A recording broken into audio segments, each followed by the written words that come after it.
Sarcopenia is the loss of muscle mass as we age, and females lose an average of 10% of their muscle mass just in the perimenopausal period. Males typically don't need to worry about it until a little bit later. I had a very short perimenopausal period and I lost so much strength during it. So here are two things that can help to prevent or at least reduce sarcopenia that I wish I had completely figured out earlier. But better late than never, because I am finally building back up that strength that I lost.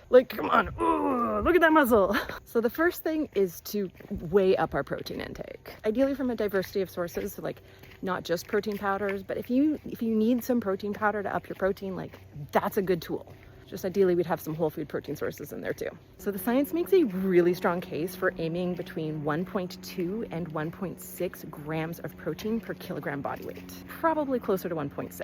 So for me, I try to have 30 to 40 grams of protein with every meal. And that was a tough habit to form. Easy for me to do at dinner, but it really took some trial and error to get that down for breakfast and lunch. And the other thing is at least weight-bearing exercise like walking, but ideally strength training.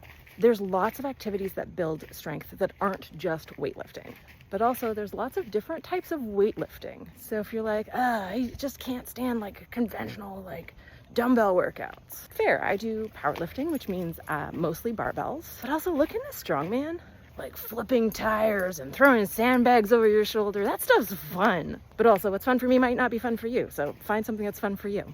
And maybe it's swimming or yoga. Again, there's other ways to build strength, but doing those kinds of activities that help to build up muscle, ideally going into perimenopause with more muscle mass. But it's okay if that ship has sailed. Seriously, better late than never. They have studies where they give people already living in nursing homes more protein and have them do appropriate exercises twice a week, and that decreases the risk of frailty.